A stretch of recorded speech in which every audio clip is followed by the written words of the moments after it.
plus-size, thick, curvy black woman means people feel way too comfortable making assumptions about you. Before you ever open your mouth, you're already labeled as more sexual, more lewd, and more promiscuous. And sure, people love to say our bodies are celebrated. But that celebration comes with strings attached, actually. Because what they really mean is sexualization of black bodies. You're not just seen as confident or attractive, you're seen as fast, wild, and always available. If you wear something that's more fitted and more revealing, and you're not thin, suddenly it's proof that you're down for sex. Just existing in a plus-size body means every outfit gets policed, dissected, and judged because society refuses to separate black bodies from sex. That constant scrutiny is exhausting for black women because a lot of the time we find ourselves second-guessing what we wear, not because we don't really like our bodies, but because we're afraid of being labeled as more vulgar than our thinner counterparts. If you do embrace your body, well, you're asking for attention, asking for harassment. The attention we get isn't always about being seen as full human beings. A lot of the time, it's about seeing us as something for someone else. Seeing us as something to be consumed for someone else's gratification. And this is the cost of being a curvy black woman in society. Let me talk about the over-sexualization of black women again, because the last video I couldn't even get past music. So the music in our community normalizes the way that we treat each other and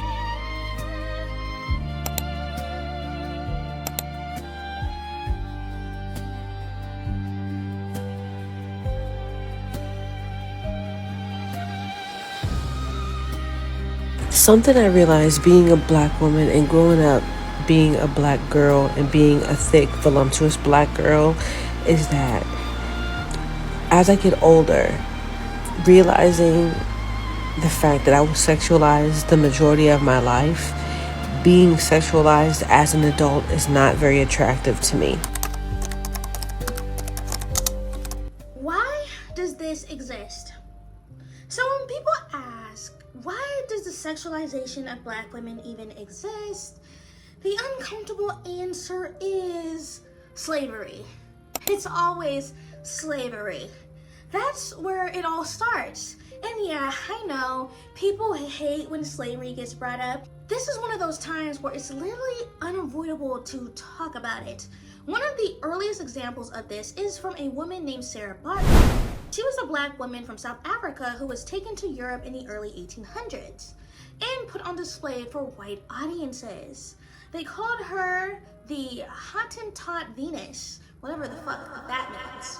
Which already tells you everything you need to know about how she was being viewed. People paid money to stare at her body, specifically her butt. Her entire existence was turned into a spectacle built around sex and curiosity. Have you ever heard the story of the African woman whose body was turned into a circus show in Europe? A woman who was treated like an object, not a human being. A body that was natural among her people, full hips, a large backside, curves that were celebrated at home. But when Europeans saw her, they didn't see beauty. They saw a spectacle. In 1810, she was taken to Europe under promises of wealth and opportunity, but those promises were lies. In London and later in Paris, she was paraded before crowds, forced to perform, stripped of dignity. People pointed, laughed, and paid money just to stare at her body. They mocked her with the cruel name Hottentot Venus. This wasn't framed as entertainment either, but it was framed as science, as research. But let's be real, it was voyeurism. It was people disguising desire as education. There was even an illustration made in 1810 by a man named William Heth, and he called it a pair of broad bottoms, where Sarah's body was literally measured and exaggerated for public consumption. That's when the line between research and sexual obsession completely disappeared. Black women's bodies stopped being seen as human and started being treated like evidence, like objects. That mindset didn't just disappear with time, it evolved. My body is the real, look. My size match. How the fuck did we get here? For 200 years, black women have always been recognized as thicker women. And she's African. Let me take that back. I'm assuming that because of her last name. But now all of a sudden, y'all think that black women can't be thick without a procedure? Y'all are just kind of weird. Y'all. Are you with me here? Let's continue. Modern research still shows that black women are still viewed differently today, even when we're fully clothed. In one study, heterosexual American men were shown images of black and white women. Some dressed modestly, and some were dressed more revealing, and what they found is really telling. Fully clothed black women were still rated as more sexualized and more animalistic than fully clothed white women. Let that sink in. Not doing anything sexual, not wearing anything revealing, just existing in their bodies. So, when people look at curvy black women and immediately assume that they're promiscuous or aggression, that reaction isn't really random. It's learned, it's inherited. It's the same logic that's been recycled for centuries and centuries, just dressed up in modern language. That's why this isn't even just about being too sensitive. And it's not about taking compliments the wrong way. It's about a long history that taught people to see black women's bodies as something to consume instead of someone to understand. So, as we're well aware of, white women are seen as a standard of innocence and respectability, and for black women, it is the exact opposite. We're labeled as naturally sexual, lacking restraint, we're always available, we're doing too much, and that image stems from the Jezebel stereotype. It's been stuck to women's bodies, black women's bodies, for quite a long time, for the centuries that I'm talking about. During slavery, white people claimed that black women were naturally sexual and promiscuous, and that was a way they could justify raping black women and saying it wasn't wrong, because to them, well, look at her body, she's asking for it. Does that sound familiar in modern time? Yes, everything stems from something. This is why talking about history and the importance of where it all began is pretty important to understand how it affects us now. And even though that type of slavery is over, the stereotype hasn't really disappeared. It's still lurking in the way people automatically sexualize black women today. Hollywood has a long history of shaping how the world sees black women, and most of the time it's through distorted, damaging lenses. From the early days of film, white-controlled studios pushed racist stereotypes like the Mammy, the Jezebel, and the Sapphire. Those characters were designed to either make black women seem loud, angry, overly sexual, or subservient, never soft, intelligent, or complex. Even today, the same pattern continues, just dressed in modern clothes. Another stereotype was created, that of the Jezebel. Are you gonna hurt me? The Jezebel stereotype is a stereotype that came out of slavery that said that black women who were enslaved were hypersexual. Do me a favor, go on TikTok, go on Instagram, open up your Netflix subscription, Amazon Prime, turn on the media of black women and tell me what you'll see.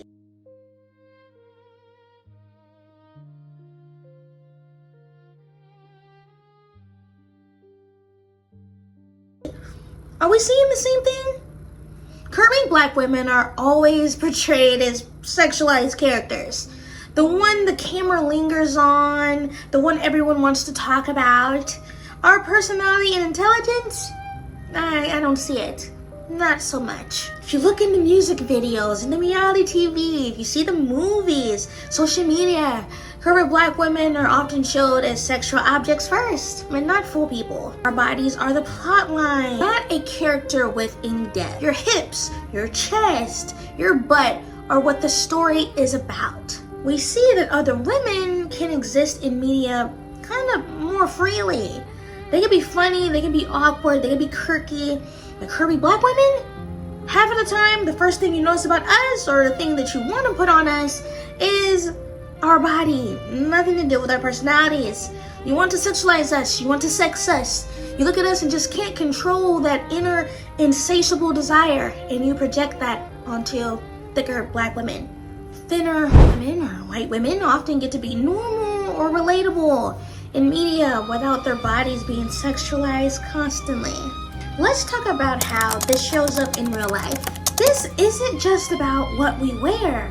Even studies find that black women in neutral clothing get sexualized more.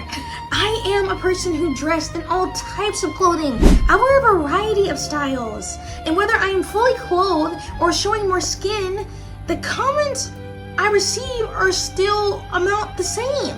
And it says way more about society than it does me. I can be fully clothed and get harassed. I can wear revealing clothing and get harassed. The moral of the story that I realize is that I cannot cover my body. I could cover my body up, but it doesn't really matter. I cannot hang my titties on a wall just so you and other people can feel more comfortable about my body. I shouldn't have to dress like a nun to receive peace. If you cannot control yourself or what a woman is wearing, you have no self-control. And I am not at fault. Other women are not at fault. I also want to mention that this also interferes with dating. It's not just about attraction. These stereotypes get in the way of real connections people have. So when people have these pre-made ideas about our sexuality before you even get to know us, if you're anything like me, you have to be wary of everything and everyone most of the time. And most of the time, I ignore my DMs because, to be honest, my DMs are a shit show because of thicker bodies. People be bugging. I'ma just leave it like that. We get catcalled, we get disrespected, and assaulted more than most. And somehow, we're still the ones getting blamed. Newsflash, it ain't us. It's the stereotypes that built this mess. Black women with thicker bodies face way more harassment and assault at a higher rate. And aren't taken seriously. There's a lot of mental anguish that comes with dealing with constant sexualization for black women as well.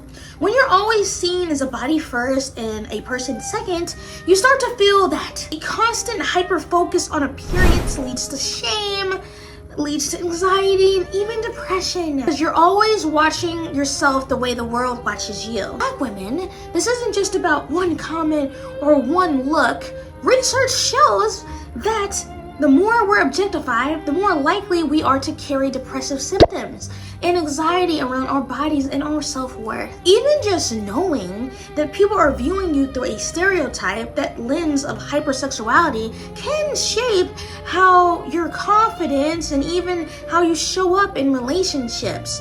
It's like a shadow you can't shake. If a woman has internalized the idea that a society thinks she's naturally sexual or too forward, she might feel hyper aware of anything that she does that might be interpreted sexually, even if she's just being herself.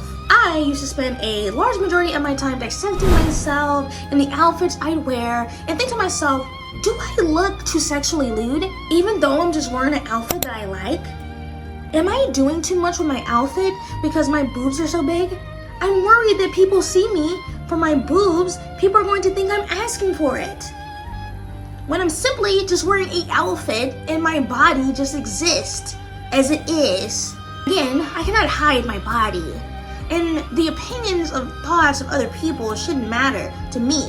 But when it does affect your relationships, jobs, social settings, and the entire way that people show up in the world, it's exhausting to deal with on a daily basis. I have already talked about a little bit about the pushbacks and myths to dismantle and to correct. And with that, I want to say some of those myths and debunk them. Because obviously, just existing isn't good enough because of the constant misconceptions and judgments. Confidence for curvy black women means we're inviting attention.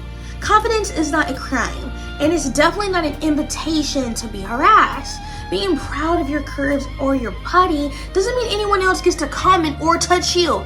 Crazy that we have to say that out loud, by the way. Society confuses self-love with permission. You don't have permission to touch my body because I love my body. You can observe from afar. You must like attention. No. We can be aware of it and still hate it. Constant attention, objectification, or harassment isn't flattery. It's exhausting and very stressful. Enjoying your body doesn't mean enjoying someone else deciding your worth. Again, crazy, did I have to say that out loud? This is another myth that I have to say, because people keep saying it time and time again, a broken fucking record. You can avoid harassment by dressing modestly. You can be fully covered. I know, this might really gag ya. This might just gag you. You can be fully covered from head to toe and still get harassed. I know, unbelievable, right? I wouldn't have thought that. I wouldn't have expected. Society will sexualize a black woman no matter what she wears. I'm a testimony of this. I wear fully clothed. I dress sometimes revealing. I dress all in between. In the comments, the sexualization is still there. A black woman, no matter what she wears, modest, fitted, or whatever, the problem isn't our clothes, it's the stereotypes and the entitlement. And another myth. You're exaggerating, it's not that bad. The studies, lived experiences say otherwise. Black women are harassed more, objectified more, and disbelieved more. This is an exaggeration, this is reality. Oh, we have reached a conclusion. This is the reality of what your favorite black curvy woman is dealing with on a daily basis. It's the conclusion for you, not the conclusion for me, since I deal with this every day. This is just the cost of being a curvy black woman. But I want to end this video on a positive note. Try to. We are more than your stereotypes. We are more than your assumptions. We are more than your harassment. Our bodies, our confidence, our sexuality, they are ours. They aren't yours. If you keep seeing black women as bodies or just your mere fantasy, you miss the entire full person that is in front of you through your screen.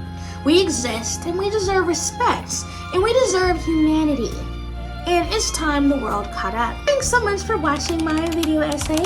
I'm going to provide my social medias, and if you want to see more of me and me yapping about things I'm passionate about, which is the black community, please subscribe and turn on that bell so you can get notified of the next video that I make. Thank you so much for watching, and I will see you in the next video essay, friends. Bye-bye.